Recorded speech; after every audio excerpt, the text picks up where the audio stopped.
night of uncertainty in the country's health sector prevails at this very hour.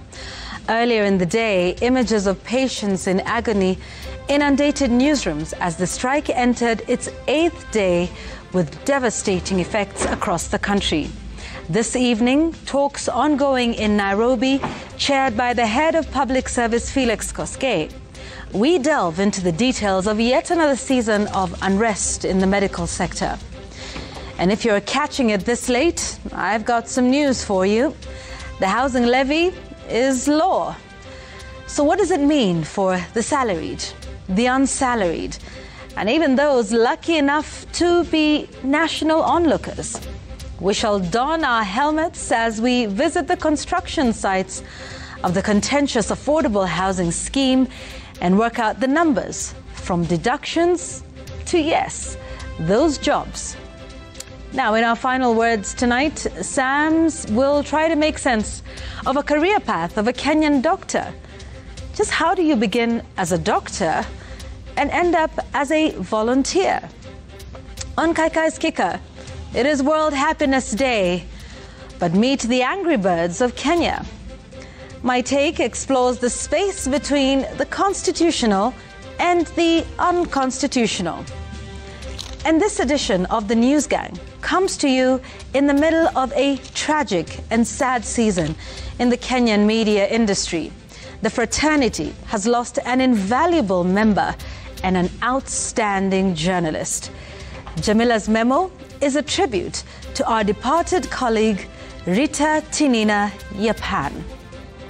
The News Gang is here. Mathayo 25 mstari wa 31 inasema kuna siku ya kiyama tutasimama mbele ya Mungu. Sote sisi.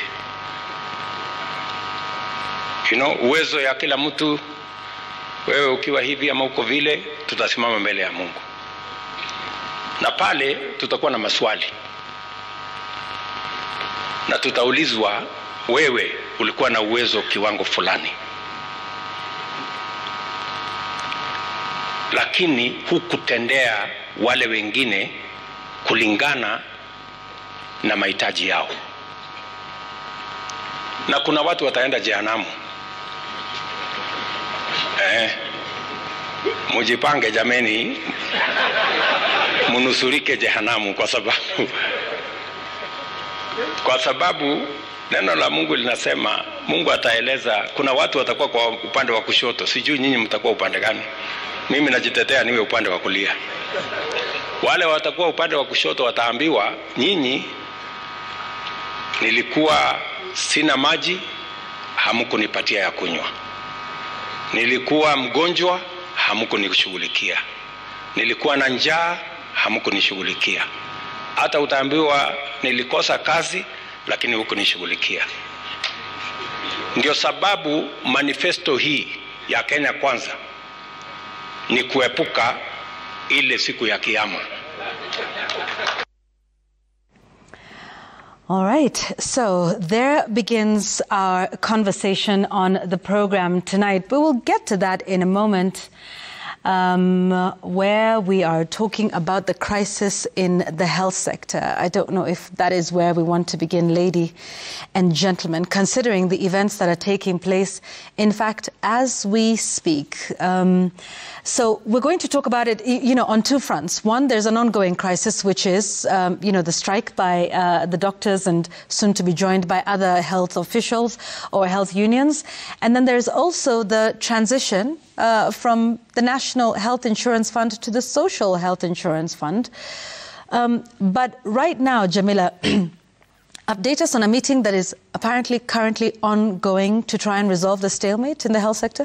Yes, Yvonne, there's a meeting going on that's being chaired by the head of the Public Service, Felix Koskei, and has brought together Doctors Union, Ministries of Health, Labour, Treasury, and the Salaries and Remuneration Commission, among other state agencies. Remember, this was the order by the court to try and find a solution to the situation that we are witnessing now across the country in terms of services not being given to Kenyans at various hospitals across the the country. Yvonne, remember yesterday, the Kenyatta National Hospital and the Kenya University Teaching and Referral Hospital joined the strike. And today KMPDU were actually asking the Moi Teaching and Referral Hospital to also join in the strike, along with other hospitals across the country. Remember, Yvonne, this strike started last week, and in the beginning it was a bit slow to pick up. We still had services being rendered in a lot of hospitals, but then as the week went on, the situation started getting worse. And of course, we'll talk a bit more about the suffering that is being witnessed across the country. Yes, you've talked about a meeting that's ongoing now. The meeting started this evening, and our reporter Brenda is there. And I spoke to her a few minutes ago, and she said it's still going on. In the beginning, there was a briefing by the head of the public service, Felix Koskei, and he talked a lot about doctors, asking them to remember the oath that they took, the fact that they are key for a healthy nation, the fact that they're being asked to come to the meeting with an open mind, and the fact that them going on strike is causing a lot of harm to the citizens each day as the strike persists. And then media was asked to leave so that the actual conversation can continue. As of a few minutes ago, let's say 5 minutes ago, Brenda informs you that the doctors came out for a few minutes for a short break and then went back after about 5 or 10 minutes. Labour Minister, Minister Bore, has left CS for Labour from the meeting, but the others are going on. And there are issues that they've raised. Yvonne, if I can talk about them briefly, there are 19 issues that are on the table that the doctors want addressed, including issues about comprehensive medical cover for doctors. They're talking about, of course, the main one about delaying of posting and payment and mismanagement of interns. There are issues about failure to employ doctors. There are issues about allowances. Of course, remember the 2017 to 2021 CBA that they are talking about that's not been honored is also part of it, but they've broken it down into 19 items. One of them including increasing funding to the ministry to 425 billion, to health, 425 billion shillings. Remember, this is a devolved function. So they're saying in the budget, we need to increase funding to counties to 425 billion. They're saying the government fails to own and implement court decisions and directives. They're talking about failure for some of the hospitals to sign CBAs with doctors. SRC is also being blamed. There's failure to negotiate a new CBA, considering the first one was signed in 2017. So there are 19 matters on the table, Yvonne. And as the conversation is going on right now, this is something that's going to take most of tonight to find a solution. Yeah. Remember, we did a story today about how badly the situation is affecting people in hospitals. There are some hospitals that are telling people you can only come here for emergency services, but no admissions. Yeah, and that is just quasi-idea. Someone was talking about how doctors even don't have bus fare to come, and that was a story we were running today. So the situation is dire in the hospitals, and the sooner I think a solution is found, the better. And you know, you mentioned that, I mean, obviously that discussion today, whether that'll be able to find solutions to those 19 issues you've raised, but just goes to show how deep-seated the issues are within the health sector. You talked about that 2017 to 2021 CBA that was hard fought for in one of, if not the longest running strike we saw in the public sector in 2017, just months to the general election, when doctors around the country were on strike for 100 days. At the time, it was Dr. Oluga and others who were at the helm of the doctors' union. It even resulted in them being imprisoned for being in contempt of court. But they stood their ground and were hard fought on that. But there have been many outstanding issues from that collective bargaining agreement that have yet to be implemented. I know everybody is focusing on the issue of the intern doctors, but it is much more than that. And these, shall I call them, newer officials, compared to the ones who fought for the 2017-2021 CBA, have been raising issues about the lack of implementation of several facets of that CBA that has now lapsed, of course, in 2021. And these calls, if we're going to be honest about the manner in which we handle the public health sector, these calls over the implementation of that CBA were being raised by the previous administration of the Doctors' Union and by this one. The calls for this started as early as August last year, which was raising the issues that these are the issues we've got, these are the remunerations. In fact, there were even attempts, and I believe, and I'll check the county, that was in fact taken to court for going back on the word of the amount of money that the intern doctors were to be paid. They did win that case in the court. It was one of the counties from the coastal part of Kenya. And so you can see there's, you know, a show of bad faith on one end, where You sit down, you fight for this CBA. It's not implemented in full. In fact, in places where it's implemented, they go back on their word. They go back to court. They fight for it. They start to raise issues. And these are the issues that they have been raising for a while now. And yet, there is even supposed to be negotiations for a new CBA. Yeah. Now, one of these things that, this raises is the manner in which the public health sector is being handled. And we'll talk about it. The doctor strike is just symptomatic of the bigger problems that, lie in there, from staffing. I know we talk about, when you take a look at the MES matter, if you take a look at NHIF, which we will get to in a minute. But these are just some of the issues that, are really, bedeviling this sector that don't seem to get, resolved from one administration to the next. And some of these statements, I'm not sure threats will work. If we didn't learn from that 100-day strike in 2017, which is at a critical time, will we learn now? We hear the governor of Nairobi is threatening them, asking the doctors to go back to work. And I think we will hear from the Cabinet Secretary for Health, who had some interesting things to say in a television interview, was it last night? Mm-hmm. On KTN News with Ken Mijungo, our colleague, and we'll get to those in a minute. I think we have that. Yeah, we have it. Yeah. Let's listen to what she had to say about the issue of medical intern doctors and their call for remuneration. I'm explaining to you, these are interns. They are supposed to be under supervision of specialists or experienced medical officers. So we cannot even speak about our remuneration. We are supposed to be ensuring that they remain as students. Had it been that the facilities are adequately resourced human-wise, yes, then these interns would be doing what is in their record, which is supposed to be some specific number of hours for them to learn. We would not talk about remuneration. Sam. Well, I don't want to say it's interesting, because it's not. What she's saying, maybe she doesn't understand how the career progression for graduates from the medical school goes, which is an area that is managed by professionals that are in that sector, because when she's talking about that these are students that not necessarily supposed to be, she appears like to be performing the relevant or the professional duties. Yes, they're still in the learning process. It is a process that is required for them to qualify, to be registered, to be licensed, to serve as doctors. But these are people who are at the tail end of their qualification. And there has been a certain tradition that has been followed by previous governments on how they are treated. I've seen the complaints about the earnings, which I think is about 47,000 shillings per month before tax.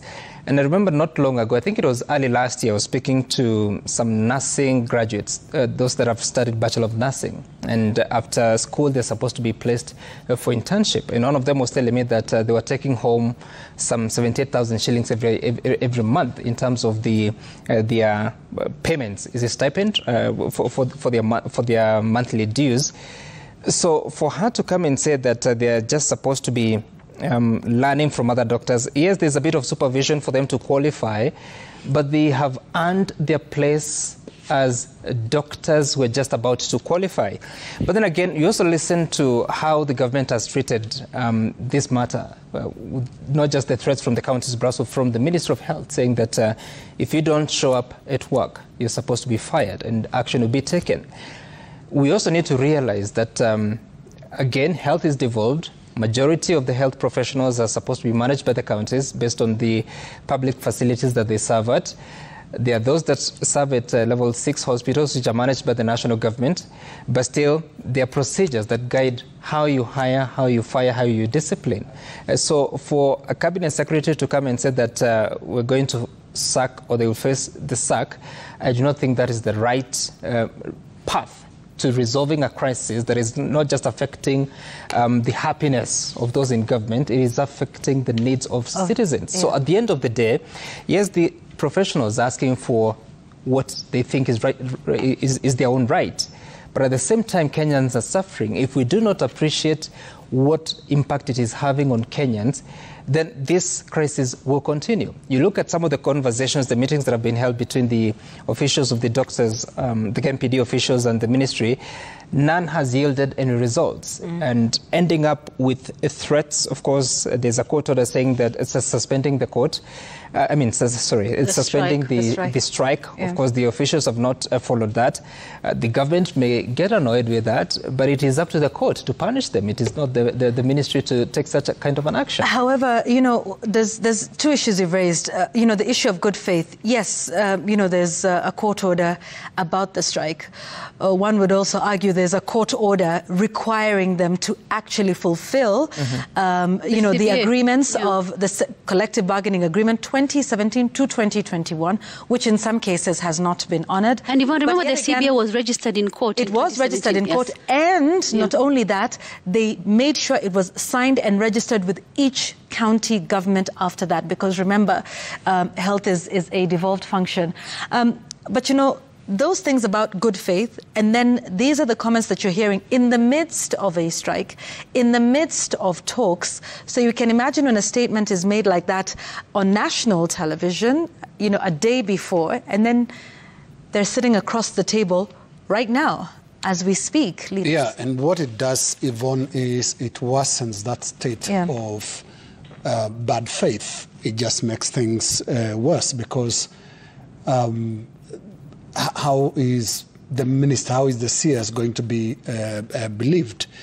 And there is one reality that is sinking in, and that is there are three sectors where unionizable activity is really something the government should be taking a bit more seriously. The first one is, of course, what we are seeing now with the medical fraternity, the doctors' space. They are very, very organized. They are well coordinated. So when they say we're going to down our tools, then it's actually going to be of serious consequences. And I think tonight, one of the things that may not be getting much attention is that patient in the rural areas. Earlier on, Laura Otieno reported from around the country, basically putting together a story on the impact of this strike. And it raises the question about the government's commitment, especially on the issue of the so-called hustlers, who are the majority when it comes to those who will take the most impact from this strike. Because for those people in the private sector, a majority of them also in government spaces, who have very good medical cover, private care is still there.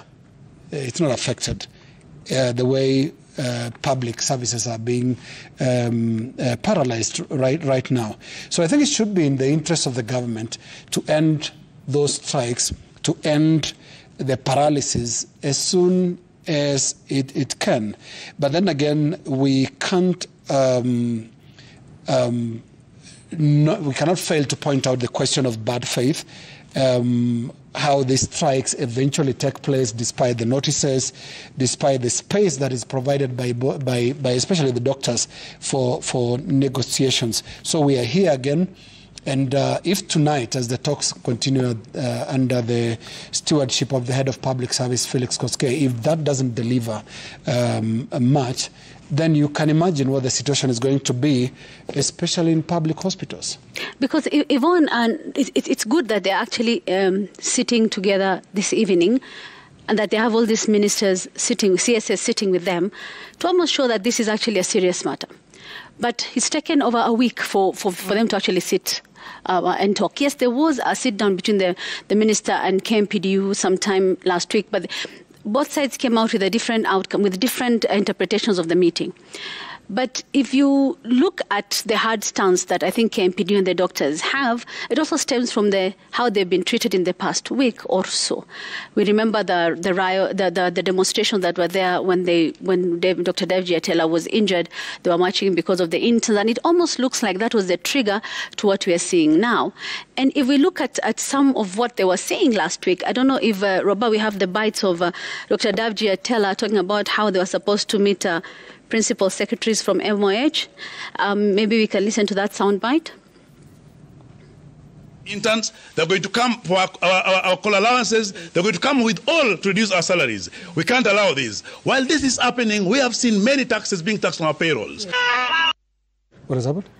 This was on Tuesday, and it was one of several complaints that they had about their issues not be given the importance it needs. They said we went there to meet the PSS, but then we had too many lawyers there. They're talking about how they've said enough is enough. The government is not serious in listening to our grievances. So there's all this feeling of hatupatiwi muhimu. There's all this feeling of frustration about the issues not being given the importance it deserves. I think that's partly why they realized we need to continue this strike, and it picked up momentum. And we talk about priorities, ladies and gentlemen. This needs to be priority number one right now in the country because of human life and the effect that it has to those hustlers that we are mentioning who need to go to the hospital for services. I remember there was a lady who was speaking, I think, in Nyeri, saying that, if it's not Nyeri, I remember she was saying that her son had broken his leg and they'd gone to the doctor and there was no one to help them, and she was worried that the situation was getting worse. In fact, alisema mguu ya mtoto itaanza kuoza. That is someone who has no other option other than go to that public hospital where now they're not getting the services that they need. I think we need to look at this matter importantly, give it the priority it deserves, and deal with it. And I'm glad that they're having this meeting this evening. Yeah, and the irony of this conversation is that part of the 19 issues you're raising there is that the doctors do not have a comprehensive medical cover. I mean, it's an error. It's an irony, yeah. It's such an irony, and at a time that we're even speaking about what happens to universal health coverage, if the doctors themselves that are the ones that attend to all of us when we fall ill, if they are not assured of their care should they fall ill themselves, then it's time that we must call ourselves for an important meeting. I don't know that that's the meeting that is happening at the KICC, to really ponder on what we want to do with our health services in the country. But I'm also concerned. You look at some of the allocation they are asking about, the 425 billion shillings to the health sector, and I think there has been this long-running call that the allocation for the health sector should be at least about 15% of the national budget. I don't know whether it's the national budget or the national revenues. So there's that desire. And it is important that as a country, you have to think about what our priorities are. So yes, I know the government obviously has a lot of pressing issues that they need to take care of.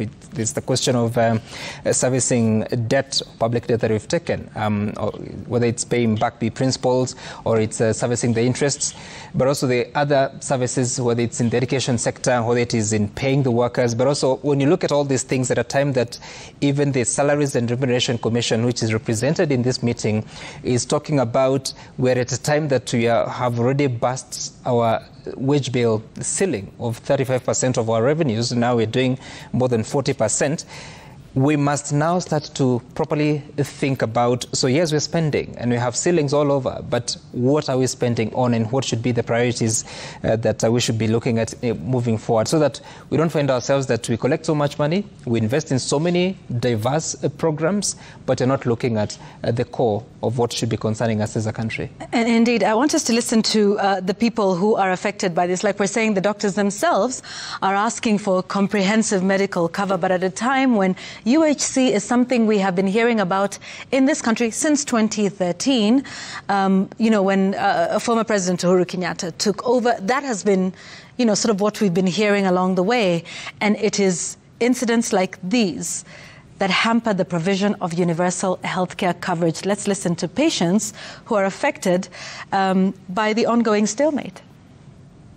Kiona hivi, Dr. Bondi nataka ufanye operation. Hakuna dawa, daktari hakuna kwa ward. Hata wagonjwa wote wametoka mbali, hakuna nauri. Tulikuja saa 11:30. Tuliambiwa tuje hospitalini tutibiwe. Mpaka saa hii daktari hajakuja hospitalini. Almost 3 hours has gone. Hatujahudumiwa bado. Na ningeomba serikali itusaidie kwa sababu hatuna uwezo. Kuna watu wengine ni wagonjwa lakini hata wamepelekwa kwa hospitali ya private. Yes, and of course, there was something even Laura had said today about a lady who went in to get her keloids removed. But the interesting thing about her situation is that she's a wage worker, so she's paid per day. So for every day that she goes to the hospital and doesn't get the help that she needs, she's missing out on an income. But that is just one of the issues that is bedeviling the health sector. The other one, and Sam, this is something we have been discussing for a while, is, you know, the transition from NHIF to SHIF. Shift. I still, anyway, it'll... It keeps shifting, yeah? Maybe that's why, yes, Tutazoya. But, you know, one of the things and the questions we're asking is, and we've been discussing this in terms of, okay, so the deductions are going to happen, they will be done as soon as possible. But do we really understand where we are in the transition process, considering these monies will be deducted? What we heard from the president at the start of this was, you know, a rather damning statement consigning some people to... you know, the fire, eternal damnation, you know, for not making these payments. But do we understand where we are? Has that been made clear in this transition process from NHIF to SHIF? The last time we heard from the Cabinet Secretary on this particular question, she had said that deductions would begin in March. And that was it. I mean, there was no further follow-ups in terms of what else will follow, apart from her saying that the services would begin in July. One wonders whether that was to take care of the doctor strike. I don't know if that was the plan. But then again, it is disturbing because as you speak about that, there's a pending question because NHIF is currently on transition, or in transition, because that must happen by November, I think it's November 21st or 20th of November 2024. Which is the 1 year allowed in law that NHIF hands over to the Social Health Authority. So much work yet to be done at the Social Health Authority, but several hospitals, and you've seen them, including that Association of the Rural Hospitals, and they're talking about some 29 billion shillings that is yet to be cleared by the NHIF. So much so that they're at a time that they have said they're not going to give any services or to offer any services to persons that are come with NHIF cards. And that is a problem because if someone who has always used an NHIF card appears at a hospital and they are told that we are not receiving the NHIF card because NHIF has not cleared our claims, what are they supposed to do? At the same time, that same facility, there's no doctor that would attend to probably the cases that would require to be referred to the doctor beyond the clinical officers. So yet, while all this is happening, you don't hear so much from the National Health Insurance Fund. You don't hear so much from the ministry itself. Of course, they are talking about busy in the transition. But even as we understand, according to the law, that all the liabilities, all the assets that the NHIF will have are supposed to be passed on to the Social Health Authority, there has to be better communication so that if a certain hospital does not have the claims settled, and it needs resources to pay the workers, to replenish the supplies, whether it's the medical supplies that they need to use to attend to the patients or whatever it is that they need to do that. If they're not receiving these resources, how then do they continue offering services? And even if you're offering a better tomorrow, there's no tomorrow without today. You cannot tell people that you're going to have a special meal next week on Monday, yet today they're sleeping hungry. Yeah. Yeah, and you know, hopefully we'll listen to you know, Dr. Theory from you know, who was speaking about this stalemate that exists there and why they're not able to provide those services to patients presenting the NHIF card. Let's listen. Few months have been interesting for us. We've been engaging with the NHIF around the provider space and the money that is owed to providers. But that is just a small portion of the problem. What providers are saying is there is not enough money that is circulating within the sector for them to be able to offer quality services. Where we are right now, health may end up being the Waterloo of the current dispensation with Liari if such small things are not properly handled. Let's get people who know what they are doing to get these jobs. Because it didn't just become slow in the matter of the payment of the claims, but also the approvals. Before the patient gets the procedure done, it takes time. And that is the interesting statement about that, NHIF approves these procedures, because if you've been to hospital, then you know how it works, especially if it's not, emergency surgery or that type of situation. NHIF typically is contacted. They then approve the procedure before the hospital can, sort of proceed with that. And then what they're saying is that once that approval is done, when it comes to reimbursement, then there is issues.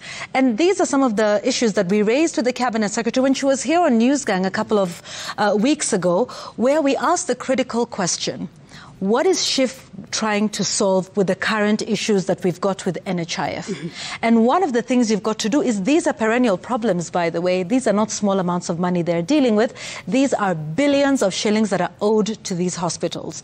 Now, one of the things that, we need to get assurance, especially when it comes to provision of UHC, is that these complaints, these issues that we are hearing right now with NHIF, even as you're telling us, deduct 2.75 of gross with no cap.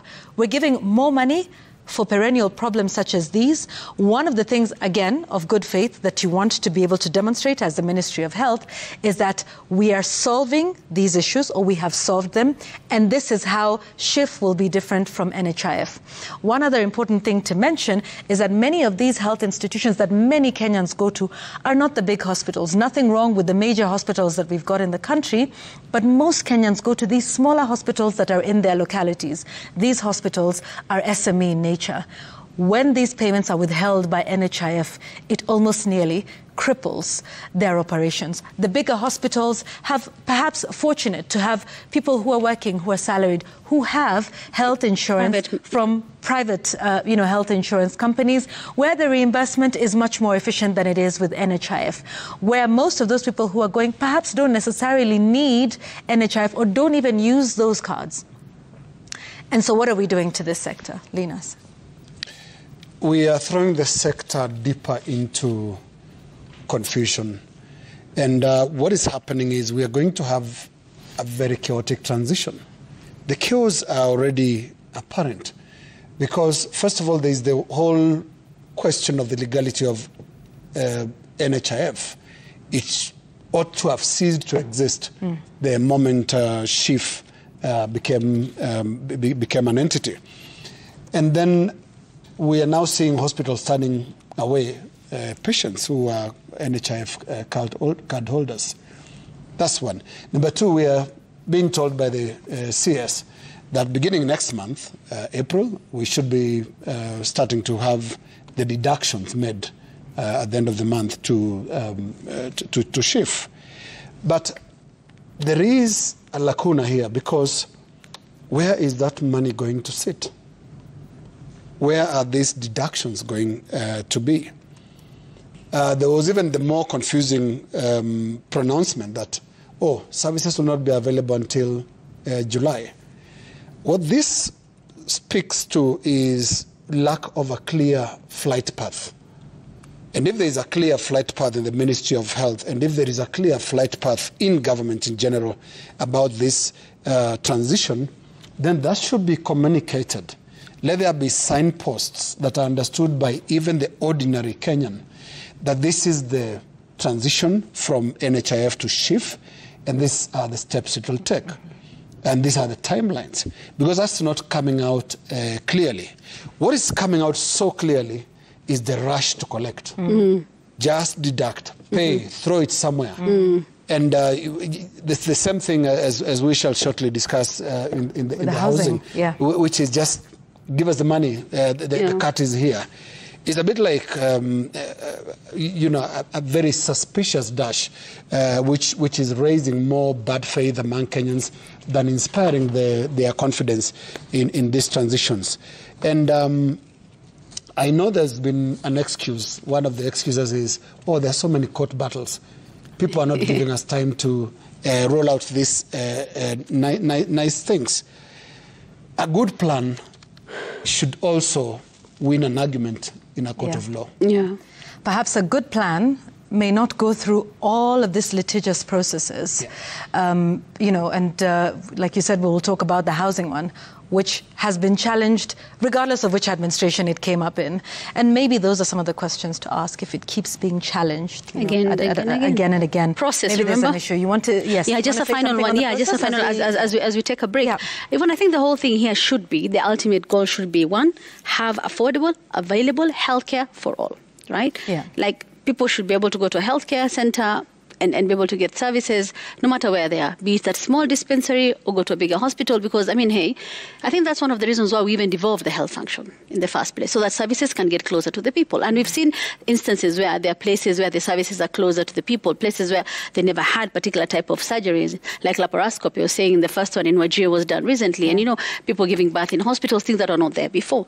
And that's really good. But then it's been bedeviled by problems, Yvonne. If you just do like a short Google search of health crisis in counties, just size it to, you'll see 6, 7, 8, 9, 10, in the past 3, 4, 5 months. Nairobi, Busia, Kisii, you know, Embu, they've had issues. And it tells you that this is a problem maybe deeper than what we are seeing right now, that maybe we need to look at the whole healthcare system afresh and look at why it's never really settled, why we never really have almost, it doesn't have to be 100% smooth sailing, but there should be some base where... Better than this. Yeah, it should be better than this. And that really, really worries me, because healthcare is really key. It's crucial. Yeah. There's something else. Just recently, I think it's this week, or maybe it's last night, I had the Cabinet Secretary for Health saying that all medical interns will be posted on the 1st of April. 1st of April. Yeah. So one wonders, when the strike threat was issued, or the strike warning was issued, what did the ministry think of that warning? Because they were clear on what their grievances were. So to wait until there's a strike, where there has been actually an altercation between the demonstrating doctors and the law enforcers, to an extent there's actually a declaration of the strike has been suspended by the courts.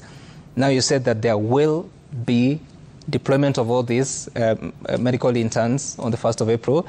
What is the backup? I mean, what are the plans behind that? Yeah. And this has been the norm in that ministry, that we are going to deduct starting the first week of March. Yeah. We are going to start charging, deducting, but the services will come in July. Yes. Something is wrong there. And I think the moment you see cabinet secretaries from different ministries coming together, led by the head of public service, to deal with an issue that squarely sits in the health ministry, there's a problem at the health ministry. And the problem, I think, Sam, you very correctly framed it. The problem is with these short-term measures to try and just end the strike. Yeah. So government tends to say anything. Oh, you'll report on the 1st of April. Yeah, we will increase the salaries. Let's not forget that this country is paid a big price in the education sector because of such kind of absence of substance and absence of good faith in the interaction between government and workers. And I was actually going to list the 3 sectors that we've seen. We've seen the airline pilots, we've seen teachers, and now we are seeing doctors. And there's one thing you cannot take for lightly, and that is the ability to unionize. They have very organized unions. I think the last, really strong unions. So they are capable of disruption. And unions actually legitimately use disruption as a way to meet their needs, to make their demands heard. That's why they pick up and they use these constitutional provisions. It's part of it. You can withdraw your service. It's a legitimate right to do that. So when government is dealing with such, it's really important that we move away from how the teacher strikes were handled, for example, and go into more substance, close the gap, and have an honest conversation with the doctors. Tell them what is possible and tell them what is not possible. I remember years back covering the teachers' strike, and they were told, you will have 300% pay rise. Was this after the Adongo one? Yes, the teachers one, yeah. Yes, Adongo sang at State House. Yeah. He sang at State House, clapping his hands that, the teachers have gotten a massive pay rise. It was a lie because the numbers were not going to add up. So we should not be in the same situation again, or a similar situation in the health sector, because that is very, very disruptive. Indeed. August was when they started raising these issues. They said something again in November, they said something again in December, and then nothing was done. And then, by the way, 2 days ago, they said they were going to hire the interns in April. Yesterday, the CS said, but why should we even pay them? They're students. Yeah, they're students, and, honestly, it can be hard to decipher what the real plan is here. Let's take a break. When we come back, we'll talk about something else. Yet another deduction. Housing levy is now law again. We'll talk a little bit about that and what the plan is going forward here on News Gang when we return.